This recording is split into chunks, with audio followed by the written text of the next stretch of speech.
So miracles are inner liberation. Every miracle is a jailbreak from a false story. A person forgives, freedom. A community heals, freedom. A nation heals, freedom. A child remembers their divine worth, freedom.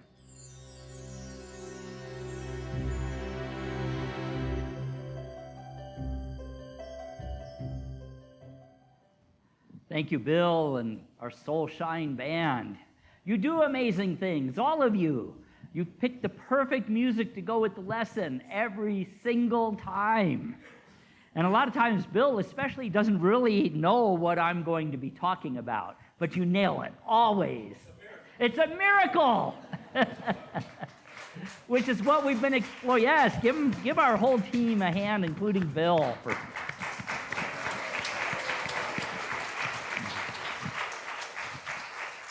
working those miracles.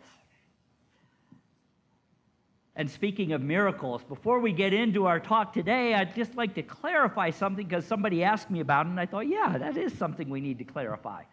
There's two kinds of miracles.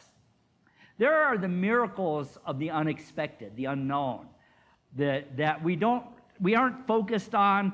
I'm thinking of just this weekend where a girl in Texas was washed 12 miles down a river and rescued unharmed, relatively unharmed, in a tree. That's a miracle. That's a miracle of we don't know what all is going on there. All we know is that there had to have been divine intervention.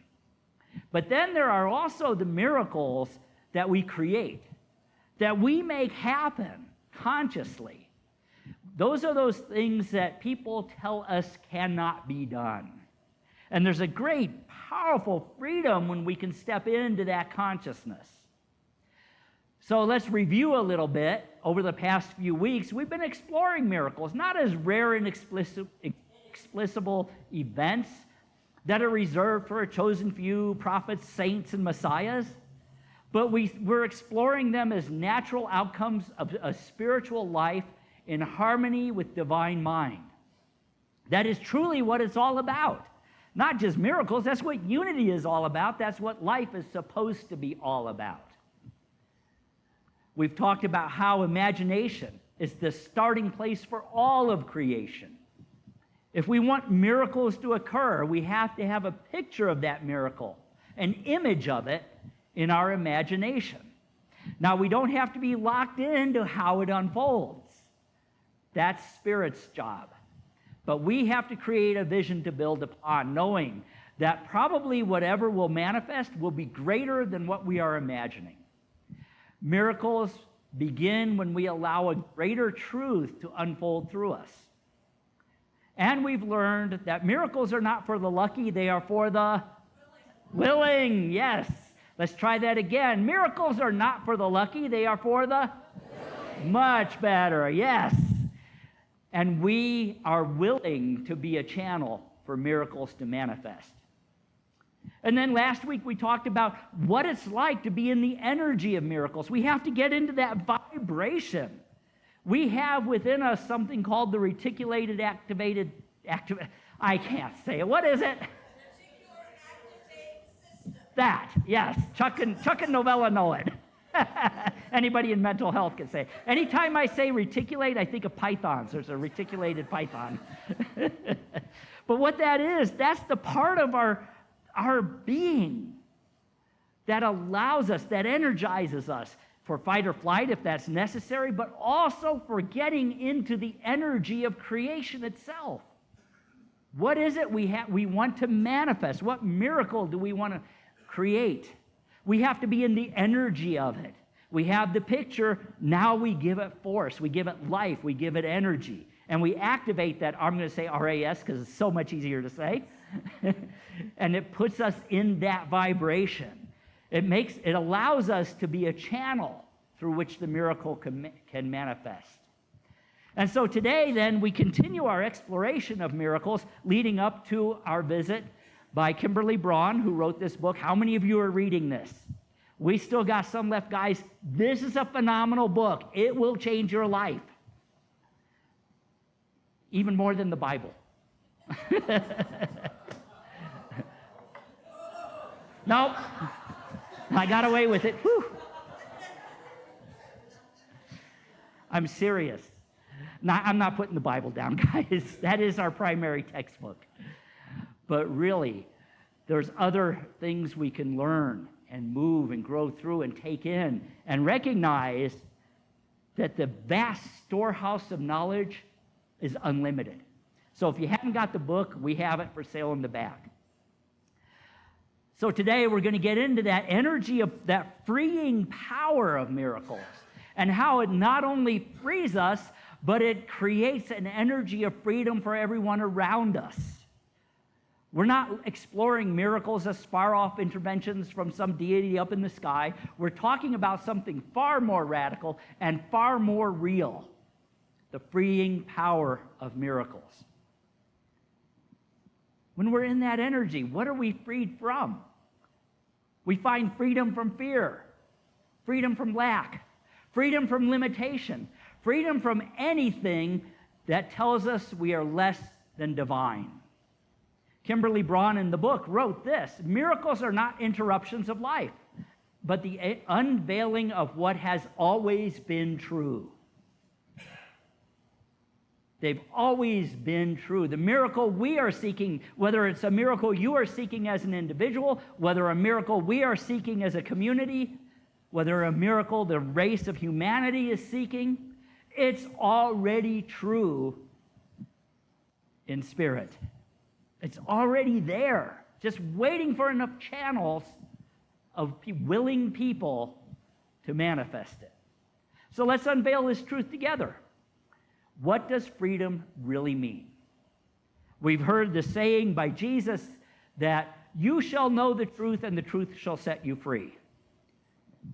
Spiritual freedom is not about our outer circumstances. It's about our inner awareness. It's a shift in perception that brings us back to who we really are.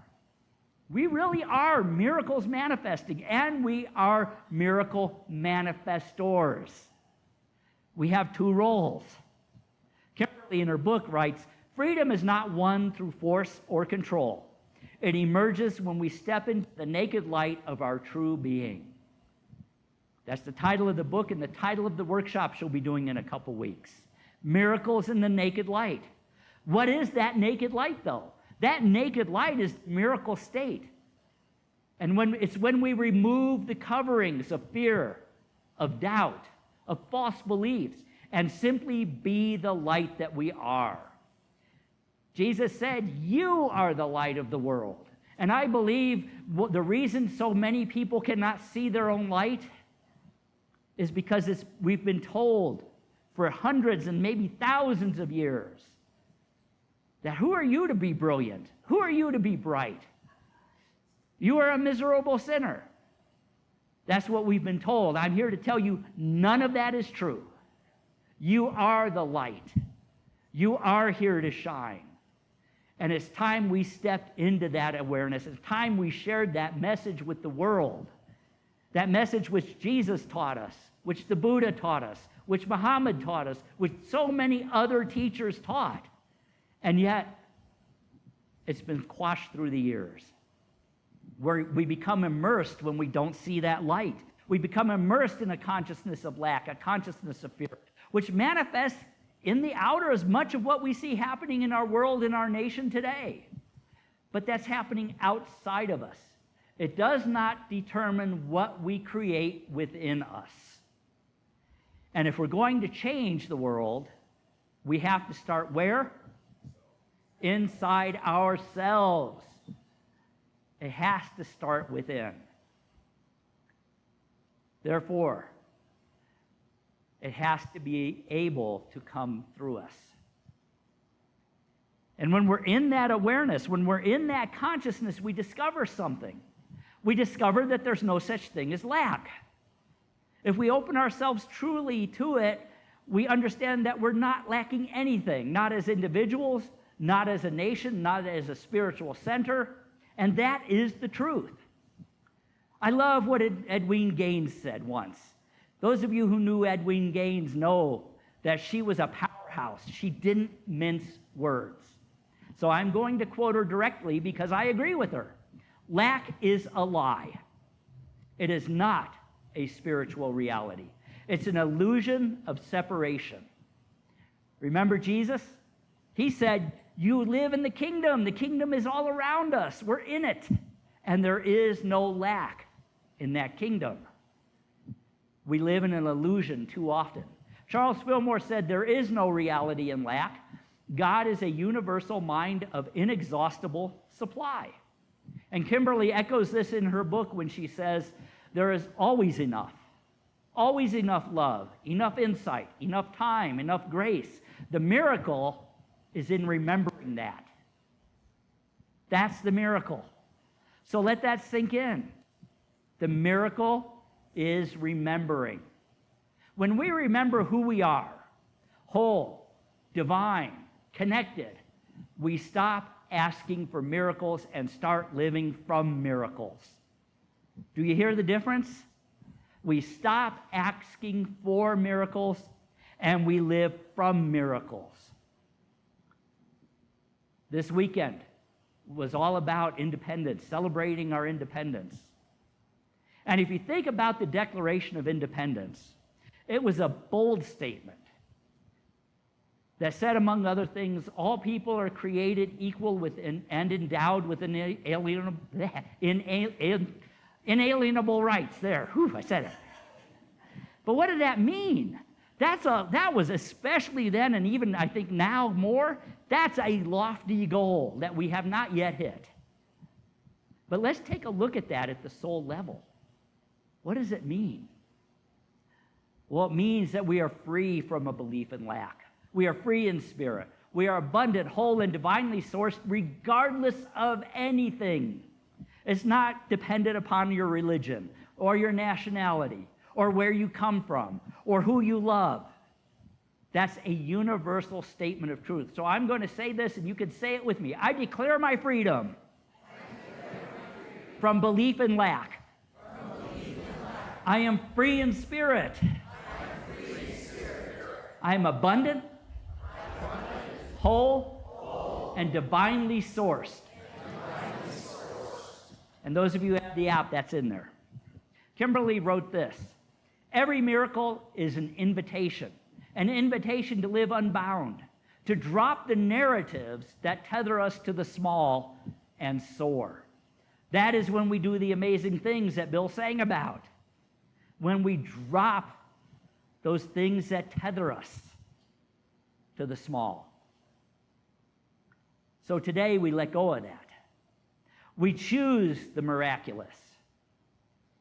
Last week, if you were here, you heard me begin to paint a picture of what can be for us as a Unity Spiritual Center. And I delved deeper into that in the e-letter on Thursday. And it's no different than what we can be as individuals. It's all about creating a vision of who we are as individuals and who we are as a community and what we are being called to do. Because what works in the micro works in the macro and vice versa. If I look upon my dream, and I hope it's becoming your dream as well, if you truly care about the future, this is a dream we can all get on board with. We'd have to agree then that the world needs what we have to offer more than ever before. And I'm not saying that from a place of ego. I'm saying that the world needs the message that Unity is teaching. It's the same message that the Christ taught. It's the same message that Charles Fillmore taught. It's the same message that every dreamer of something greater for the race of humanity has taught and dreamed and talked about. But there's certain things we have to do to get there, to reach more people. I dream of a larger space, a beautiful, spacious center that allows us to truly do more, to truly reach more people, to truly teach more people, to truly heal more people. Now, here's the thing. If we look at our financial statement, which is decent, we all are doing a great job, but it's not big enough to get a mortgage. And quite honestly, in this miracle, I don't want a mortgage. Got that? We don't want a mortgage. I don't believe we need a mortgage. I've had people say, well, Gordon, your church has no real savings at this point. We're rebuilding it slowly, but nowhere near what it would need to be to buy a building. And people are already giving generously, all of you. And so I'm not here to say give more. Although if you want to, we will be so grateful. But that's not what I'm saying. And somebody said to me one time a while back, said, well, even if somebody gave you a bigger space, there'd be expenses. Yes, I know that. All of those statements are true in the outer. In the physical realm, they are true. But in the realm of miracles, which is just as real as that physical realm, perhaps even more real, there is an unlimited abundance, and therefore possibility beyond what we can see. As Kimberly says, when we open to the miracle, we don't control the form, we trust in the fullness. That's the freedom miracles offer. Not just relief from a problem, but release from the fear behind it. Not just from what is possible in human consciousness, but release so that a higher consciousness can come through us and be manifest. So how do we enter into that energy? How do we get into that? If we want to grow, how do we do it? I've been involved in many, many ministries that have been, and I've been present when they've had problems of growth, when growth is desired. I've been with ministries when finances were difficult. Let me tell you, 3 years ago, they were difficult. When something like a roof or a parking lot needs replaced, or an entire building. And I've always been amused by how quickly even those of us in Unity go back to, let's have a bake sale. Now, I'm not putting down bake sales, but let's be realistic. That's not going to replace a building. But when we're in miracle consciousness, we don't get stuck in the how. We challenge our thoughts and we ask, what don't I know? What don't I know? So often we're focused on, I know this, I know how to do that. What don't I know? When we have a healing need, we start thinking, we start Googling. My phone's over there. We start Googling, what do I do to cure this illness? Or we go to a doctor. Doctors are great. We don't say don't go to doctors. But we do say what Myrtle said. In all things, go to God first, and then humans as God directs. Or Google as God directs, if you want. We never stop to ask, what don't I know? Every single Sunday when we do our love offering, we say the words, from every direction, known and unknown, expected and unexpected. Our abundant good is here now. Not just financial good, but all good, health, vitality, love, relationship, peace, joy. From every direction, known and unknown, expected and unexpected, but how often do we really stop and ponder the words, unknown and unexpected? Miracle manifestation consciousness lives in those two words, unknown and unexpected. How do we get to that place? That place of miracle manifestation consciousness, where we live in the unknown, where we live in the unexpected. Well, the first thing we do is we challenge the thought of lack. When we're faced with lack, and somebody tells us, oh, you can't do that. Oh, that's not going to happen. We say, that's not true in spirit. I am sourced by God. God is our source. The next thing we do is get into imagination. We create an image. Imagination is the miracle laboratory. It paints a mental picture of freedom and fullness, health and wholeness, or the opposite. We take control of imagination, and we determine what image we are holding in our consciousness. We create peace and prosperity within, around whatever it is we want to manifest. It doesn't have to be a struggle. It can happen with grace and ease. Kimberly calls that entering the luminous field. And she says, the luminous field is not a place. It is a presence. And when we dwell there, miracles are the most natural response. Another thing we do is we place ourselves fully in the flow of divine good. We give freely. Giving is declaring that our source is infinite. Want to break scarcity? Share love. Share time. Share joy. Share resources. And then we stand in our truth. Even when things look dark, we speak the light. And I would say especially when things look dark, we speak the light. Myrtle Fillmore reminds us, we do not look to outer conditions. We look steadfastly to the truth. Kimberly adds this, miracles are steady not because they prevent change, but because they ride the wave of the unchanging. I love that statement. They ride the wave of the unchanging. So miracles are inner liberation. Every miracle is a jailbreak from a false story. A person forgives, freedom. A community heals, freedom. A nation heals, freedom. A child remembers their divine worth, freedom.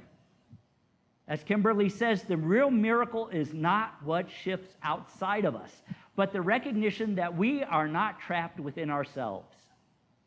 That one stopped me in my tracks. That was a powerful thing that hit me when I read this. The real miracle is not what shifts outside of us, but the recognition that we are not trapped within ourselves. We are not trapped. We are not trapped in past mistakes. We are not trapped in old patterns. We are not even trapped in our bank accounts. For us as a spiritual center, we are not trapped in a small space. We are free beings, awakening to the truth.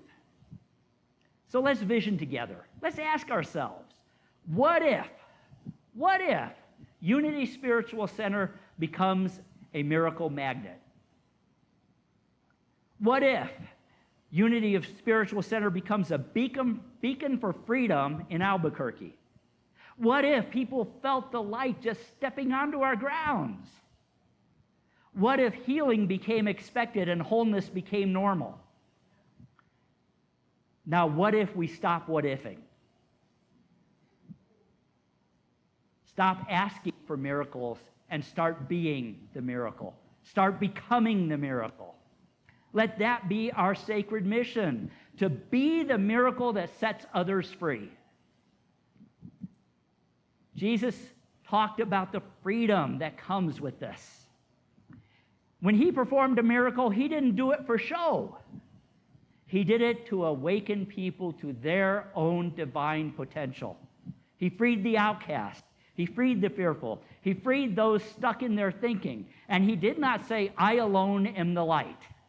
He said, you, all of you are the light of the world.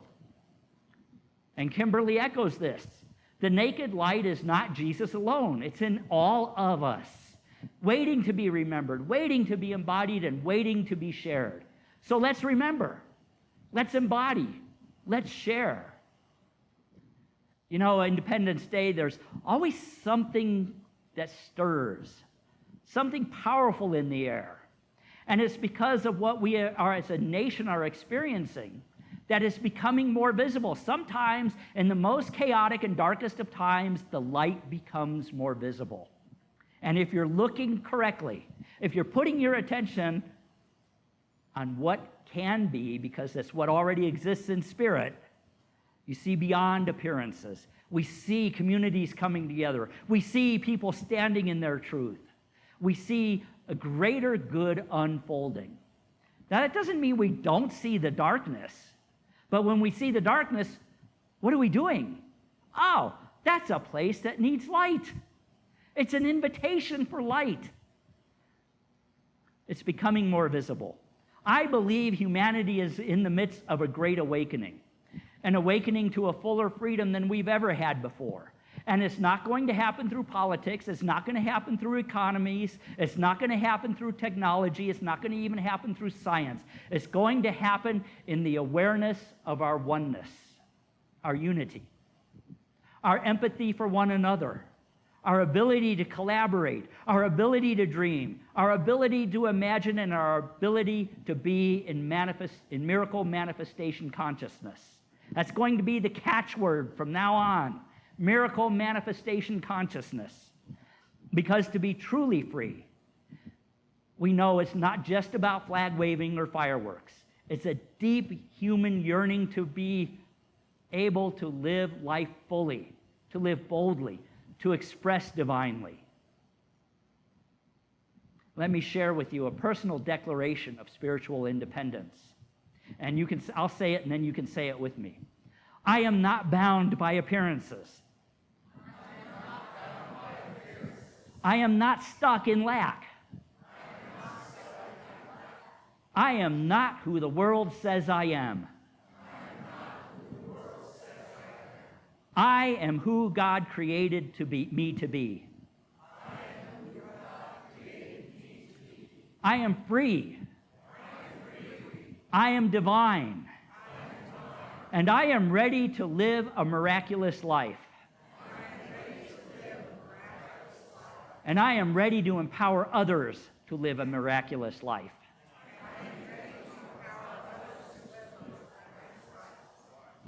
In her book, Kimberly says this: we are here to soar, we are here to shine, and we are here to live wide open.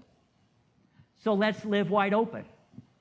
Let today be the beginning of a new freedom story. Freedom from fear, freedom from lack, freedom from the belief that you are anything less than a walking, talking, breathing, sharing, soaring miracle.